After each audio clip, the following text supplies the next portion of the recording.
Actually ನನ್ನ first cinema ಅಂದರೆ ನನಗೆ ದೊಡ್ಡ ಒಂದು ಭಾರನೇ ಹೊರಿಸಿದ್ದಾರೆ ಅಂತಲೇ ಹೇಳ್ಬೋದು. ಯಾಕಂದರೆ ತುಂಬ ಇಂಪಾರ್ಟೆಂಟ್ ಕ್ಯಾರೆಕ್ಟರ್, ತುಂಬ ಸ್ಟ್ರಾಂಗ್ ಕ್ಯಾರೆಕ್ಟರ್ ಅಂತಲೇ ಹೇಳ್ಬೋದು. ನನ್ನ ಆಲ್ರೆಡಿ ಎಲ್ಲರೂ ನೋಡಿದ್ದಾರೆ, ಆದರೆ ಈ ಗೆಟಪ್ಪಲ್ಲಿ ಯಾರೂ ನೋಡಿರಲ್ಲ. ಒಂದು ಮಾಡರ್ನ್ ನೋಡಿದ್ದಾರೆ, ಸತಿ ಸಾವಿತ್ರಿ ಥರ ನೋಡಿದ್ದಾರೆ, ಆದರೆ ಈ ಗೆಟಪ್ ಕಂಪ್ಲೀಟ್ ಆಪೋಸಿಟ್. ಅಂದರೆ ಮೌನ ಹೀಗಿರ್ಬೋದಾ ಅನ್ನೋದೇ ಒಂದು ಏನಾದ್ರು ಕ್ವೆಶನ್ ಮಾರ್ಕ್ ಇರುತ್ತೆ. ಯಾಕಂದರೆ ನನ್ನ ಯಾರೂ ಕಂಡುಹಿಡಿತಾ ಇರಲಿಲ್ಲ ಅಷ್ಟು ಈಸಿಯಾಗಿ, ಹೌದಾ ನೀವಾ ಅಂತ. ನಂಗೆ ತುಂಬ ಇಷ್ಟ ಆಯಿತು ಈ ಥರ ಒಂದು ಪಾತ್ರ ಮಾಡಬೇಕು ಅಂತ. ಅದಕ್ಕೆ ನಂಗೆ ಸಪೋರ್ಟಿವ್ ಆಗಿ ಮನೋವರಾಗಿರಲಿ, ನಮ್ಮ ಸುಬ್ಬು ಸರ್ ಆಗಿರಲಿ, ತಬಲನಣಿ ಸರ್ ಆಗಿರಲಿ, ಅವ್ರ ಜೊತೆಲ್ಲ ವರ್ಕ್ ಮಾಡೋಕ್ಕೆ ತುಂಬ ಖುಷಿ ಆಗ್ತದೆ. ಆ್ಯಂಡ್ ಲೋಹಿತ್ ಸರ್ ಆಗಿರಲಿ, ನಮ್ಮ ಡ್ರ್ಯಾಗನ್ ಮಂಜು ಸರ್ ಆಗಿರಲಿ, ಅವ್ರ ಜೊತೆಲ್ಲ ವರ್ಕ್ ಮಾಡೋಕ್ಕೆ ತುಂಬ ಖುಷಿ ಆಗ್ತದೆ. ಯಾಕಂದರೆ ಎಲ್ಲರೂ ತುಂಬ ಫ್ರೆಂಡ್ಲಿ ಆಗಿದ್ದಾರೆ. ನನಗೆ ಒಂದು ಹೊಸ ಎಕ್ಸ್ಪೀರಿಯನ್ಸ್. ನಂಗೆ ಸಿನಿಮಾ ಬಗ್ಗೆ ನಾಲೆಡ್ಜೇ ಇಲ್ಲ, ಆದರೆ ಈ ಟೀಮ್ ನನಗೇನಿದೆ ತುಂಬ ಕಂಫರ್ಟ್ ಮಾಡಿದ್ದಾರೆ. ಈ ಥರ ಟೀಮ್ ಪಡೆಯೋದಕ್ಕೆ ನಾನು ತುಂಬ ಹ್ಯಾಪಿ ಇದ್ದೀನಿ. ಆ್ಯಂಡ್ ನನಗೆ ಖುಷಿ ಇದೆ ಈ ಸಿನಿಮಾದಲ್ಲಿ ಮಾಡಿದ್ದು. ಕತೆ ತುಂಬ ಇಷ್ಟ ಆಯಿತು. ಮನು ಅವ್ರ ಜೊತೆ ಆ್ಯಕ್ಟ್ ಮಾಡಿದ್ದು ನಂಗೆ ತುಂಬ ಖುಷಿ ಆಯಿತು. ತುಂಬ ಅದ್ಭುತವಾದ ನಟ, ತುಂಬ ಕಷ್ಟಪಡ್ತಿದ್ದಾರೆ ಪಾಪ. ಅಂದರೆ ಫೈಟ್ಸಲ್ಲೆಲ್ಲ ನೋಡ್ತಾ ಇದ್ದೀವಿ, ನಾವು ದೂರದಲ್ಲಿ ನಿಂತ್ಕೊಂಡು ನೋಡ್ತೀವಿ ಅಷ್ಟೇ, ಆದರೆ ಫೈಟ್ ಮಾಡೋರಿಗೆ ಗೊತ್ತು. ಯಾಕಂದರೆ ಇಬ್ಬರೂ ಅವ್ರಿಗೆ ಕಂಪೇರ್ ಮಾಡಿದ್ರೆ ನಮ್ಮ ಮನೋಹರ್ ಪಾಪ ತುಂಬ ಗೊತ್ತಾಗುತ್ತೆ ಎಷ್ಟು ಕಷ್ಟಪಡ್ತಿದ್ದಾರೆ ಅಂತ. ನಾವು ಲೋಹಿತ್ ಸರ್ ಆಗಿರಲಿ, ಡ್ರ್ಯಾಗನ್ ಮಂಜು ಸರ್ ಆಗಿರಲಿ, ಇಬ್ಬರು ದೊಡ್ಡ ಘಟಗಳು. ಸೊ ನಮ್ಮ ಮನೋಹರ್ ತುಂಬ ಕಷ್ಟ. ಪದೇ ಪದೇ ಹೇಳ್ಬಿಡಿ, ಮಂಜು ಸರ್ ಒಂದೊಂಥರ ತಲೆ ಹೋದ್ರೆ ಸರ್ ಬಾಯಿ ತುಳಿತೀನಿ ಅಂತ ಅಲ್ಲಿ.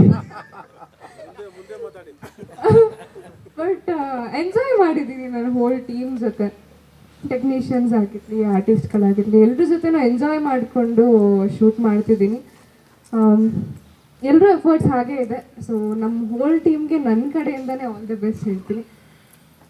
So thank you so much. ನನಗೆ ಫಸ್ಟ್ ಆಫ್ ಆಲ್ ನಾನು ಥ್ಯಾಂಕ್ಸ್ ಹೇಳಬೇಕಾಗಿರೋದು ನಮ್ಮ ಯೋಗರಾಜ್ ಭಟ್ ಸರ್ಗೆ. ಯಾಕಂದರೆ ನೀನು ಮಾಡ್ತೀಯ ಆಗುತ್ತೆ ಅಂತ ಪುಷ್ ಮಾಡಿದ್ದು ಫಸ್ಟ್ ಅವರು. ಮತ್ತು ನಮ್ಮ ಡೈರೆಕ್ಟರ್ ಆಗಿರಲಿ, ತುಂಬ ಫ್ರೆಂಡ್ಲಿ ಡೈರೆಕ್ಟರ್ ನಾನು ಇಲ್ಲಿವರೆಗೂ ನೋಡಿರೋದು. ಒಂದು 2 ಸತಿ ಬೈದಿರ್ಬೋದು, ಇಲ್ಲಾಂದರೆ ತುಂಬ ಫ್ರೆಂಡ್ಲಿ ಡೈರೆಕ್ಟರ್. ನಾನು ಇಲ್ಲಿವರೆಗೂ ಆ ಥರ ಡೈರೆಕ್ಟರ್ಸ್ ನೋಡಿ ಇಲ್ಲ. ಆಮೇಲೆ ನಮ್ಮ ಸಂತೋಷ್ ಸರ್ ಆಗಿರಲಿ, ನಮ್ಗೆ ಏನೇನು ರಿಕ್ವೈರ್ಮೆಂಟ್ಸ್ ಇದೆ ಎಲ್ಲನೂ ನೋಡ್ಕೊಳ್ತಾರೆ. ಎಲ್ಲರನ್ನೂ ಹೇಗೆ ಒಂದು ಕಂಫರ್ಟ್ ಝೋನಲ್ಲಿ ಇರ್ಬೋದು ಆ ಥರ ಇಡ್ತಾ ಇದ್ದಾರೆ ನಮ್ಮ ಪ್ರೊಡ್ಯೂಸರು. ಸೊ ಎಲ್ರಿಗೂ ಥ್ಯಾಂಕ್ಸ್. ಮನು ಸರ್ ಆಗಿರಲಿ, ತುಂಬ ಚೆನ್ನಾಗಿ ಲೈಟ್, ಒಳ್ಳೆ ಕ್ಯಾಮ್ರಾಮನ್. ಫಸ್ಟ್ ಟೈಮ್ ವರ್ಕ್ ಮಾಡ್ತಿರೋದು. ಹೌದೌದು, ಆ್ಯಕ್ಚುಲಿ ಫಸ್ಟ್ ಟೈಮ್ ಅಲ್ಲ, ಸೆಕೆಂಡ್ ಟೈಮ್ ವರ್ಕ್ ಮಾಡ್ತಿರೋದು. ಆದರೂ ನಮ್ಮನ್ನ ತುಂಬ ಚೆನ್ನಾಗಿ ತೋರಿಸ್ತಾ ಇದ್ದಾರೆ. ಫೈಟ್ ಮಾಸ್ಟರ್ ಆ್ಯಕ್ಚುಲಿ ಹೇಳಲೇಬೇಕು. ನನ್ನ ತುಂಬ ಎಂಟರ್ಟೈನ್ಮೆಂಟ್ ಆಗಿ ಇಟ್ಕೊಂಡು ನಮ್ಮ ಸೆಟ್ನ ಬಂದಾಗೆಲ್ಲ ಒಂದೊಂದು ಸಾಂಗ್ಸ್ ಹಾಕ್ತಾ ಇರ್ತಾರೆ. ಅಂದರೆ ಸೆಟ್ ಯಾವುದು ಫುಲ್ ಸುಮ್ಮನೆ ಇರೋದಕ್ಕೆ ಬಿಡಲ್ಲ, ಒಂದು ಖುಷಿಯಾಗಿರಬೇಕು ಆ ಥರ ನೋಡ್ಕೊಳ್ತಾರೆ. ಅದು ಇಂಪಾರ್ಟೆಂಟ್. ಯಾಕಂದರೆ ಅಯ್ಯೋ ಏನಿದು ಅನಿಸೋದೇ ಇಲ್ಲ.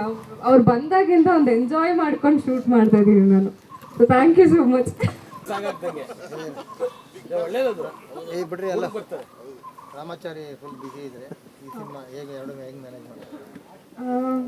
ಅದೇ ಫಸ್ಟೇ ನಾವು ಡಿಸ್ಕಸ್ ಮಾಡ್ಕೊಂಡಿದ್ವಿ ಈ ಥರ ಡೇಟ್ಸ್ ಇರುತ್ತೆ ಅಂತ. ಸೊ ಅಲ್ಲಿ ರಜೆ ಸಿಕ್ಕಿದ್ ಅಂದರೆ ಇಲ್ಲಿ ರಜೆನ ಅಲ್ಲಿ ಕೊಡ್ತಾ ಇದ್ದೆ ಅಷ್ಟೇ. ಇಲ್ಲಿ ಯಾವಾಗ ಬ್ರೇಕ್ ಇರುತ್ತೆ ಅಲ್ಲಿ ಹೋಗಿ ಶೂಟ್ ಮಾಡ್ತಿದ್ದೆ. ಬಿಟ್ಟರೆ ಅವ್ರ ಕಡೆಯಿಂದನೂ ಏನೂ ಸಮಸ್ಯೆ ಆಗಿಲ್ಲ, ಇವ್ರ ಕಡೆಯಿಂದನೂ ಏನೂ ಸಮಸ್ಯೆ ಆಗಿಲ್ಲ. ಇವಾಗ ಎಂಡಿಗೆ ಬಂದಿದೆ, ಒಂದು ಸ್ವಲ್ಪ ಬೇಜಾರು ಇದೆ. ಬಟ್ ಏನು ಮಾಡಿದ್ದು ಅಂದರೆ ಹೊಸ ಟೀಮ್ ಜೊತೆ ಒಂದು ನ್ಯೂ ಎಕ್ಸ್ಪೀರಿಯನ್ಸ್ ತುಂಬ ಚೆನ್ನಾಗಿತ್ತು. ರಾಮಾಚಾರಿ ಇಲ್ಲದ ಒಂದೇ ಟೀಮ್ ನೋಡ್ತಾ ಇದ್ದೆ. ಇಲ್ಲಿ ಬೇರೆ ಬೇರೆ ಕ್ಯಾರೆಕ್ಟರ್ಸ್, ಅಂದರೆ ತುಂಬ ಜನ ಆರ್ಟಿಸ್ಟ್ಗಳು ಒಟ್ಟಿಗೆ ಆ್ಯಕ್ಟ್ ಮಾಡೋದು ಒಂದು ಡಿಫ್ರೆಂಟ್ ಎಕ್ಸ್ಪೀರಿಯನ್ಸ್ ಅಂತಲೇ ಹೇಳ್ಬೋದು. ತುಂಬ ಡಿಫ್ರೆನ್ಸ್ ಇದೆ ಅದು ಮಾತ್ರ. ಅಂದರೆ ಸೀರಿಯಲಲ್ಲಾದರೆ ಒಂದು ಸ್ಟ್ರೆಚ್ಚಲ್ಲಿ ಹೋಗ್ತಾ ಇರುತ್ತೆ, ಇಲ್ಲಿ ಫಸ್ಟಿಗೆ ಸ್ವಲ್ಪ ಕನ್ಫ್ಯೂಷನ್ಸ್ ಆಯಿತು ಎಲ್ಲಿಂದ ಏನು ಕತೆ ಅಂತ. ಆದರೆ ಗೈಡ್ ಮಾಡ್ತಾಯಿದ್ರು ಪ್ರತಿಯೊಂದಕ್ಕೂ. ಸೊ ತುಂಬ ಡಿಫ್ರೆನ್ಸ್ ಇದೆ ಅದಕ್ಕೂ ಎಲ್ಲ ರೀತಿಲಿ. ಸಿನಿಮಾ ಕಂಟಿನ್ಯೂ ಮಾಡ್ತೀರಾ ನೆಕ್ಸ್ಟ್? ಹೌದೌದು, ಐ ಗೆಸ್ ರಾಮಾಚಾರಿ ಆದಮೇಲೆ ನಾನು ಕಾಲಿಟ್ಟಂತ ಇನ್ನೊಂದು ಪ್ರಾಜೆಕ್ಟ್ ಅಂತ ಹೇಳಿದ್ರೆ ಇದೆ. ಸೊ ಇದಾದಮೇಲೆ ನೆಕ್ಸ್ಟ್ ಸಿನಿಮಾನೇ ಕಂಟಿನ್ಯೂ ಮಾಡೋಣ ಅಂತ ಡಿಸೈಡ್ ಮಾಡಿದೆ. ಸ್ವಾದಿಷ್ಟತೆಯ ಸ್ವಾದ ತಾಜಾತನದ ಆಹ್ಲಾದ, ಉತ್ತಮ ಆರೋಗ್ಯ ಮತ್ತು ಹೆಚ್ಚಿನ ರೋಗ ನಿರೋಧಕ ಶಕ್ತಿಯ ವೃದ್ಧಿಗೆ ಈಗ ನಿಮಗೆ ಸಿಗುತ್ತಿದೆ ಉತ್ತಮ ಗುಣಮಟ್ಟದ ಪೌಷ್ಟಿಕಾಂಶ Shri Vaidik millet health mix. ಇದು ಸಿರಿಧಾನ್ಯಗಳ ಸಂಪತ್ತು.